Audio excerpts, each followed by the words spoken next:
I'm the Nostalgia Critic guy, remember it, so you don't have to. Let's talk about Clockstoppers. Yeah, what, do you think it's gonna be a bigger introduction than that? You've been asking me to do this movie for years and years. What, do you think I was gonna be like, oh, this movie makes me so mad, I hate it so much. It's Clockstoppers. It's like asking me to get angry at Wallace Shawn. I guess I could, but why? It's inconceivable.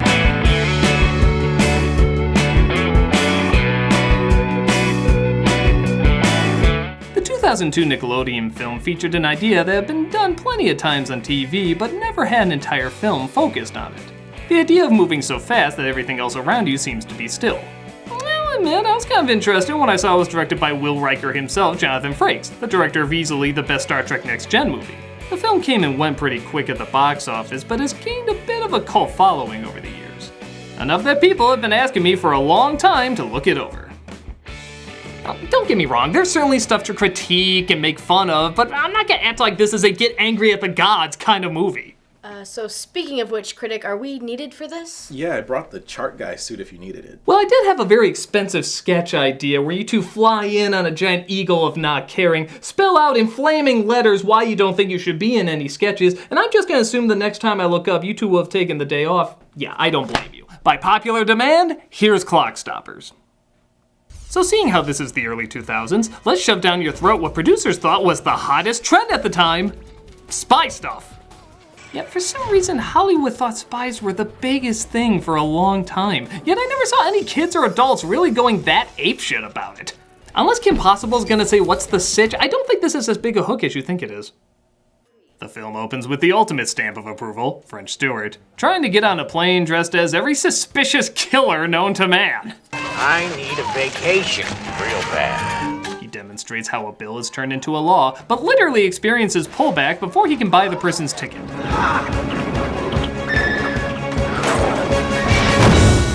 Thought you could escape from Inspector Gadget too, huh? I think it's time you came back to work, Dr. Doppler. And again, seeing how this is the early 2000s, we also get to experience the 90s trying to die. In fact, there's so much of that in this film, let's just do a 90s slow death count. Number 1, bands that are supposed to sound cool, but sound more like whiny valley kids with a cold instructed to clean their room.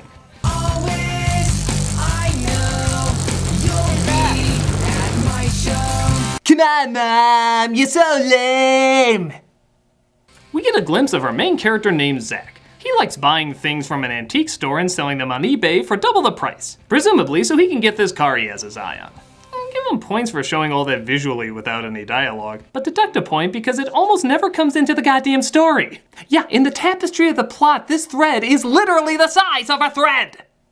But his father, who's a teacher, is holding a car. That connects, right? At a point? And along comes Eddie in his Ferrari. Hey, come on, that could happen, totally.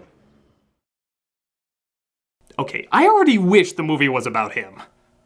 But nope, it's about Zach and his father, who's so involved with his science that he doesn't have time for his son. Yeah, that thing.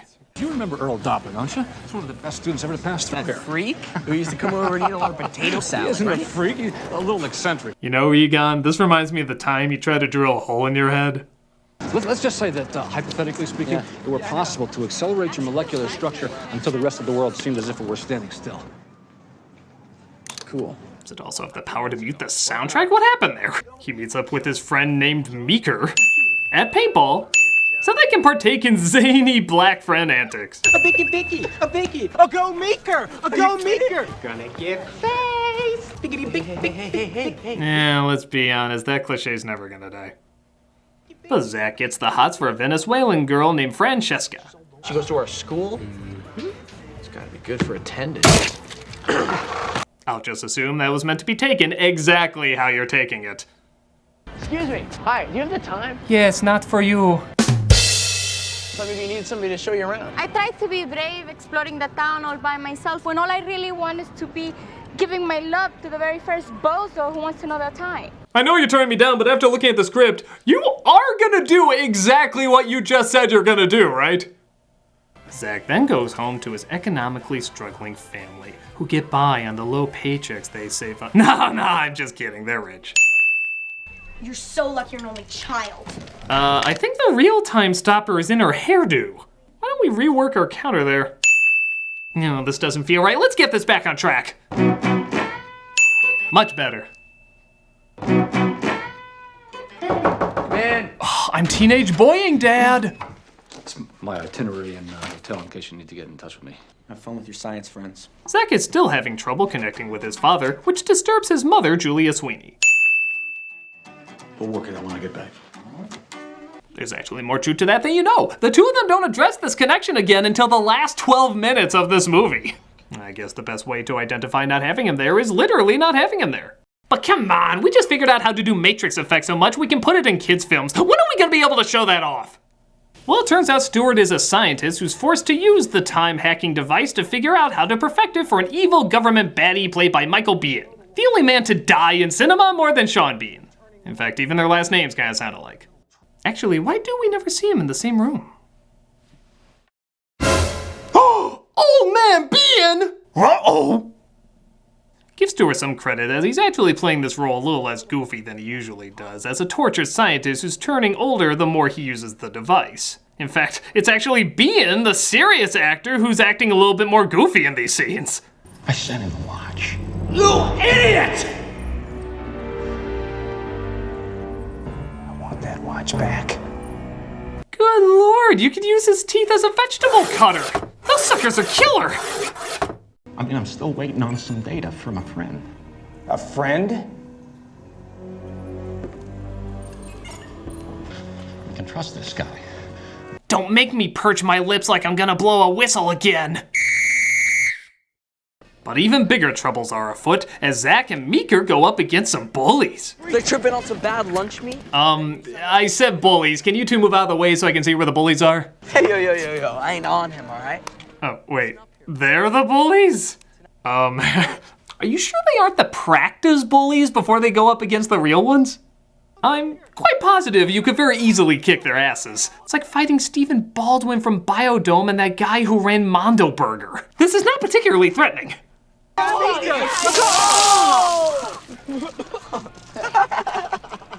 Let her jerkwad. Well, there's nothing we can do. He's half our size and he had soda. The Geneva Convention is very clear about this. They next seem to be hitting on Francesca, who also appears to choose soda as her weapon of choice. I got a hole for you. That's a perfectly good trash can. Don't be throwing students at it. Particularly weird line. What do you think she said after the Kennedy assassination? Hey, that was a nice car. Don't go putting holes in it. Kids! I didn't need any help. Yeah, I know. I was hoping you could help me. Could you protect me from those bullies?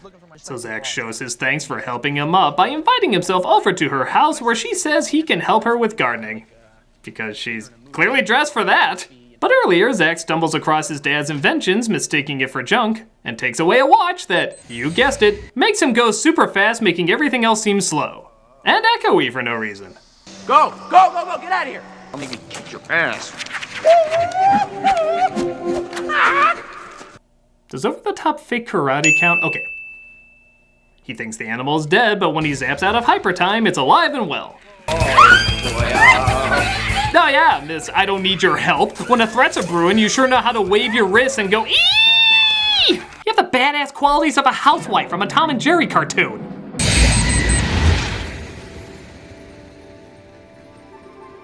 Oh no, we got put in a John Woo movie.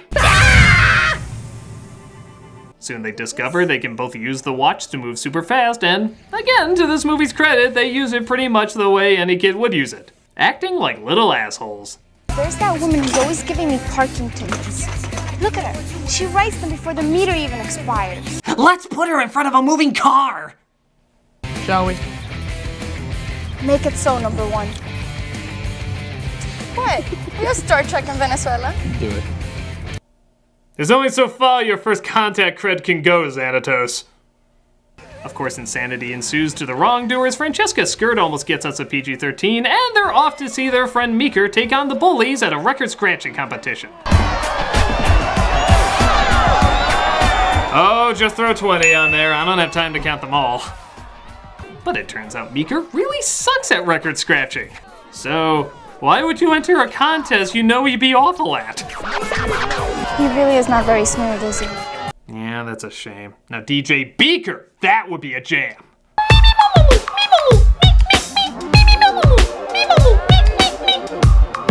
Zach has an idea though, as they start moving Meeker around in hyper time to make it look like he's doing a bunch of crazy dance moves.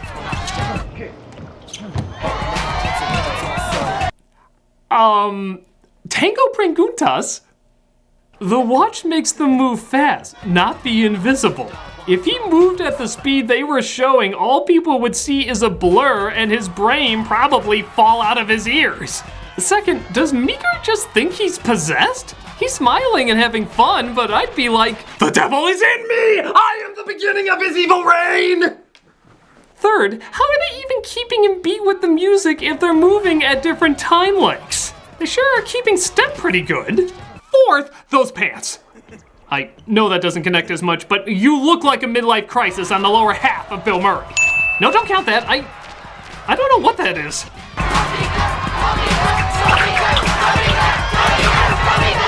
Nickelodeon presents what we're pretty sure kids are into. What do we think?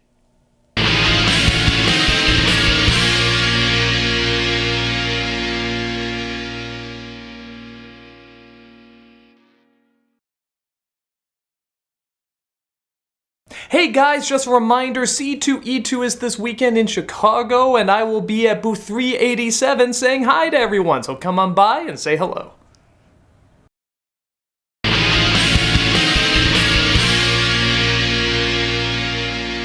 After a fun night of power and pleasure, Zach and Francesca seem to be getting closer.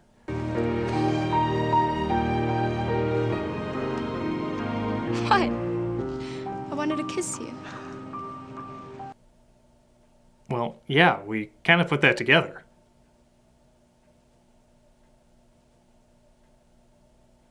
Zach makes it home still in hyper time, only to find people have broken into his home moving at the same speed. Okay, does that also mean they're moving in hyper time, or is this just inconsistency number 72 now? Oh, I hope Gizmo's okay.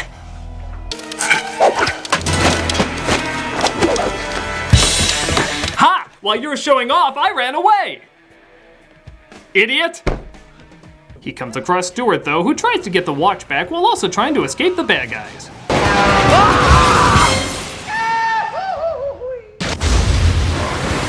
He gets away from the hospital he's put up in dressed as a cop, but realizes he needs help. Someone less annoying. That'll do. He goes back to Francesca's house, whose family's in the middle of filming an Olive Garden commercial. The Olive Garden Italian restaurant, where all the best of Italy is yours. I know this sounds weird, and it's the last thing you want to hear from a guy after one date, but the cops are looking for me. Again, there's some funny lines in this movie. This actually isn't that poorly written dialogue. You raked my leaves. I can't let you go alone. Most of the time, you say weird things. So like she said, she's not letting him go alone. She's with him all the way to the very... Shh. But they're abducted by Stuart, who once again wants the watch back, but faces resistance. That's actually not... Limber. All in favor of French Stuart never calling a girl limber? Thank you. They take him to the Hotel La Bleeding Eye wallpaper, where they try to get some answers. This is really messed up. How do you think I feel? I think he's lying. Do you want me to kick him again? Yeah, all right. I don't like that look he gave her. I think you should stay very far away from that girl. Well, then I can just drop you off at QT. I'm sure Gates would love to have you back. Now, can you fix this? Why do we cut to a shot of her coming out of the bathroom? It's not a problem, I guess. Just odd. Actually, I think that's the description on the back of the box. So they go to an annual science convention to get materials to build liquid nitrogen guns to freeze anyone in hypertime. This convention is so popular, even directors make cameos at it. He's shaking his head saying, man, I wanted some Borg eye gouging in this movie. But it's a Nick film. Starting to sound like your dad. Let's step back. Look at our options. Shut up! Nothing like him. Oh, come on. I meant it as a compliment, all right? I just want to remind you your connection with your dad is still a thing. You can sell that on eBay. Oh, and eBay, that's still a thing too. You still interested in that car? Whatever happened to Meeker? They gear up in their Ghostbusters / Mario Sunshine gear and start freezing the other people in hypertime at the bad guys' headquarters. But they get caught and show that they've kidnapped Zack's dad to figure out how to use hypertime without aging. But when government agents led by the asshole doctor from Scrubs want the information the villains have, you can't come in. What has 2 thumbs, a funny voice, and still doesn't give a crap? Bob Kelso. they get in their intimidating black cars and rush the building. However, the bad guys decide to put the whole building in hypertime and kill our heroes. So Zack figures out how to do hypertime in hypertime. Or as Fry calls it, the 100th cup of coffee. The molecules are moving so fast your hand went right through the table. You okay? I have no idea. So, how are we able to speak to you? Are you just saying things very slowly and being unbelievably patient with us? Oh, wait, I've seen this. Demi Moore says ditto, and then he goes into the Close Encounter ship. It's a tearjerker every time. I guess fittingly, the hyper time goes pretty quick, and he isn't in it for very long, but just long enough to pull the lever to set them free. But Bean gets the drop on them. Say goodnight, little man. He said that like a third grade bully. So, the big bullies are just non-threats and the actual threat is just a big bully? I feel like all the villains are just a few steps behind in this movie. But Stewart comes in to save the day, and everybody is finally reunited with their families. Oh, thank God you're okay. I had a role in this movie. It had lines and everything. The father even made an anti-aging device to get French Stewart back to his actual young age. Oh, hey, Mrs. G, how's it hanging? Doppler? Okay, I somehow doubt French Stewart looked like that as a kid. He can actually open his eyes.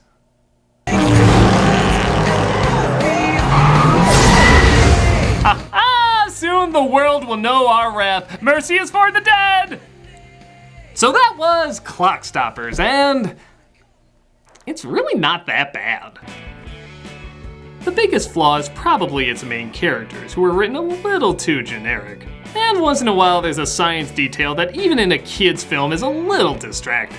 But the adult actors are a lot of fun, the idea is still creative, it has some inventive shots, and even the effects for the most part hold up pretty well. It's definitely a corny time capsule in both plot and identity, but as kids' action flicks go, it's okay. While there's a lot to make fun of, there's also a lot of fun to make too. So yeah, I know this isn't really as angry as you'd expect. But Nickelodeon still made The Last Airbender! Ooh, never forgive, never forget! Ooh! I'm the Nostalgia Critic, and this was an angry review! Ooh!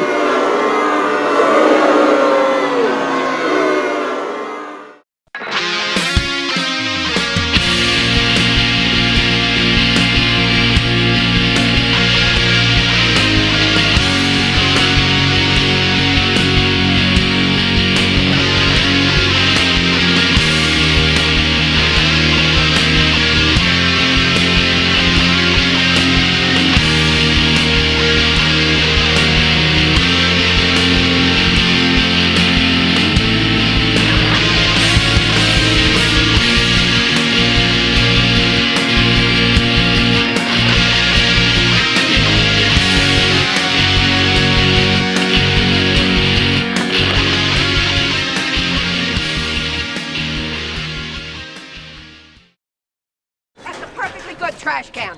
Don't be throwing students at it. Hey, Doug Walker here doing the charity shout out, and this week we are doing the American Liver Foundation. Their mission is to facilitate, advocate, and promote education, support, and research for the prevention, treatment, and cure of liver disease. These values guide their work as volunteers and staff members move forward towards their goal of a world without this disease. Research is integral to their work and is essential to improving treatment and finding cures. Many forms of liver disease are preventable and many more can be cured if detected early, yet tens of thousands of Americans don't even know that they're living with it. They take a leadership role in advocating on behalf of the millions of Americans living with the illness as well as their families. If you go to their site or their YouTube page, you can see how they're making a difference and how you can contribute to that difference. Take a look and check them out.